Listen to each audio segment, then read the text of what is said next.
Geno, you've always been talked very highly of Colby Morgan throughout her career at Tulane. So can you address what Kia Nurse and your defense did against her so well today?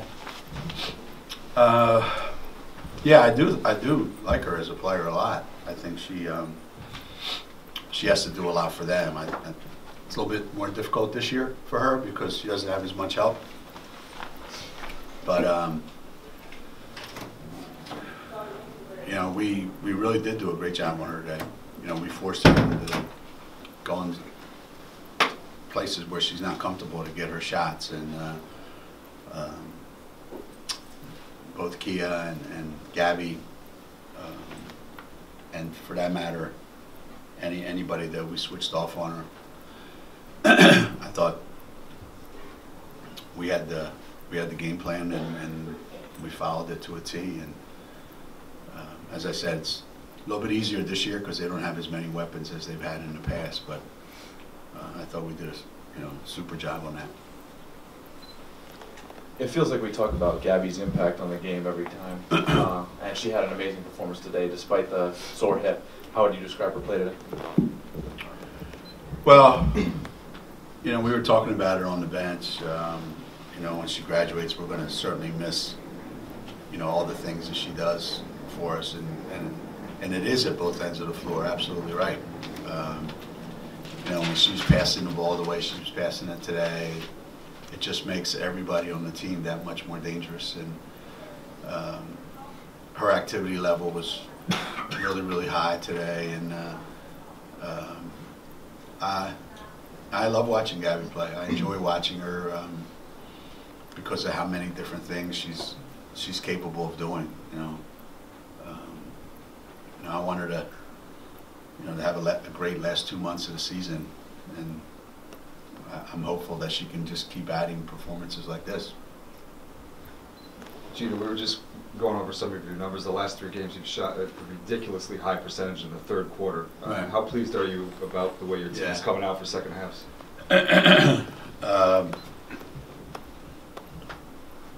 Well, I haven't been spending a lot of time in the locker room during the halftime, so maybe that's what it is. You know, I just think that we're in a pretty good flow right now on the offensive end. I think we're moving especially well without the ball. You know,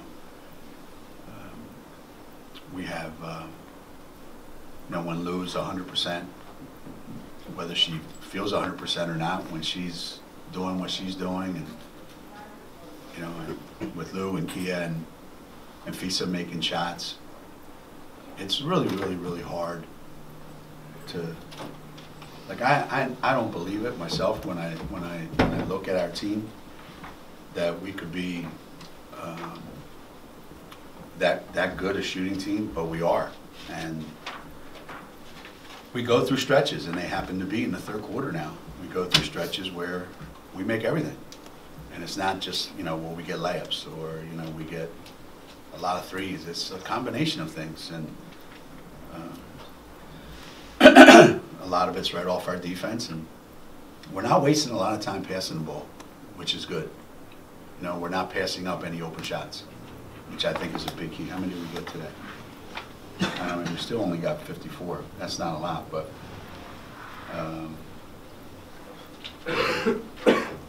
when you make a lot of threes, like we've been shooting a high percentage from the three-point line.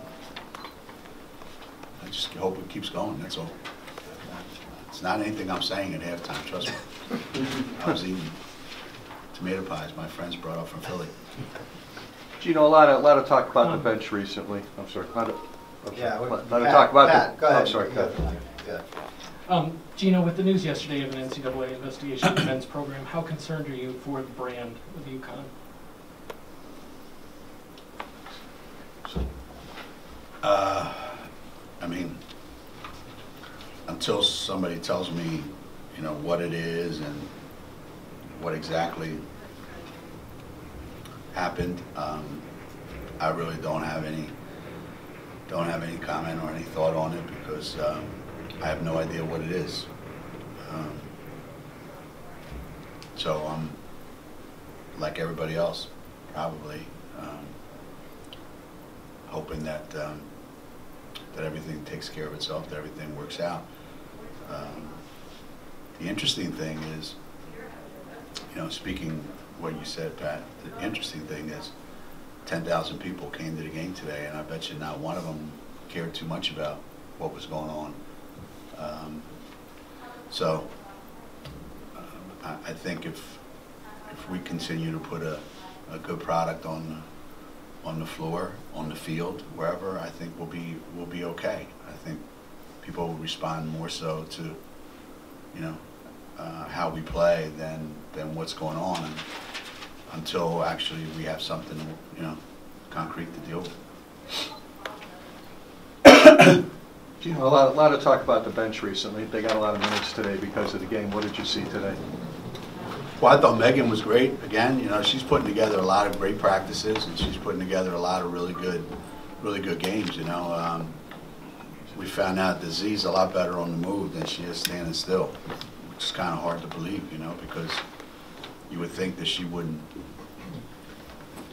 I think if we told her that if she was on defense, that every time she blocked the shot, she could keep it and score, she would move quicker, you know, because she seems to move really well on the offensive end, but not so well on the defensive end. But between her and Meg, you know, we're getting pretty settled in those seven players, and then beyond that, you know, when those other guys got in there, they had a pretty good stretch there for a couple minutes. And then, you know, things start to happen that are, so I won't focus on those. I didn't say a word about it in the locker room. It's early in the day. I want to enjoy the rest of my day. You know, can you talk about the crowd, the 200th sellout in program history? Really, 200, huh? Wow. You know, it's a proven fact that if we play games at an accessible time, our fans will come out. You know, and don't get me wrong, this is one of the few days where, you know, I got here and I parked in the garage, and I'm pissed off that it costs $12 to park in the garage, and whoever's charging $12 for these people to park in the garage should be ashamed of themselves. It's disgraceful. So for them to come out here and to not only come to the game pretty much knowing we're going to win, and then staying to the end of the game. I turned around and asked Patrick, I think, I said, this makes no sense.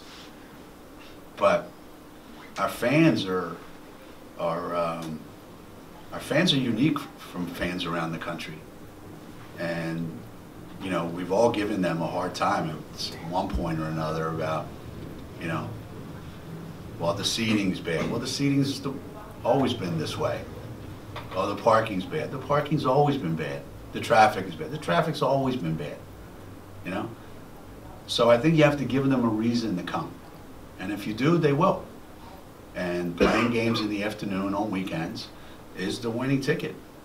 And it's beyond me why we don't have more of those, you know? I think every single conference game on a weekend, actually there should never be a Saturday night game ever again. Every game should be Saturday afternoon or Sunday afternoon, you know? And I'm a big proponent of that.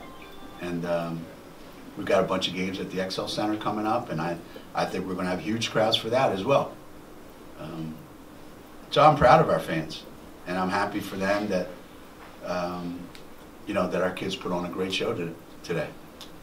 And I hope they understand out there that I remind our players all the time of their obligation to the fans. That when people pay to watch you play, you have an obligation to make sure that, you know, they didn't just pay to see something they could go down to the playground and watch somebody do. So I'm proud of our kids and I'm proud of our fans. Geno, You talked about how it's different things when you go on that roll in the third quarter, the 92% shooting or whatever it was. And it's different things. There's like great plays inside and the threes that you're hitting. Is that even more impressive? It's not just layups but it's like they're like great plays that you guys are making. Yeah, to me, that's the big key is if it was just, we go to the same player all over and over and over again and they get, they come out of there with 40 one night, I think we'd be a little bit easier team to play against. But the fact that it's coming from a lot of different areas of the court and from a lot of different players, and I don't think that's the best we can play today either. I mean, I bet you if you look at some of these, there's probably some stuff in there that I could point out and say, yeah, I'm sure we could do a little better job of that or a little bit better job of that. But these third quarters recently have been about as good as they can be, at both offensively and defensively. We got outscored in the fourth quarter, huh? Is that why you asked me about those guys? Any other questions? I knew there was a reason for that. Just one. Geno, 20 wins has always been a pretty big benchmark for most programs. You guys are 20-0 for the 11th time, 29th time with 20 wins. You just address crazy. That kind of consistency. It's crazy. Yeah, I remember when they used to describe coaches, so-and-so had a great career. They had X amount of 20-win seasons, and back when the most games you probably played was 25 or 26, 27. Now the teams are playing 36, 37, 40 games sometimes, But yeah, 20 wins, that's a lot of wins for any coach, anytime, anywhere, any program. And to be able to do it as many times as we've done it,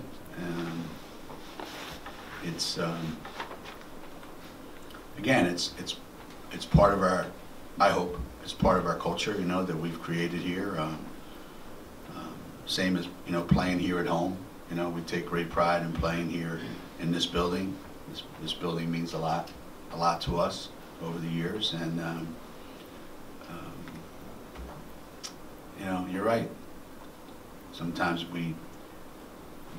it goes to show you, I think, where we are today as a program, that things that we used to celebrate, things that we used to think highly of, that we used to strive for, now we just kind of pass by them like, oh hum.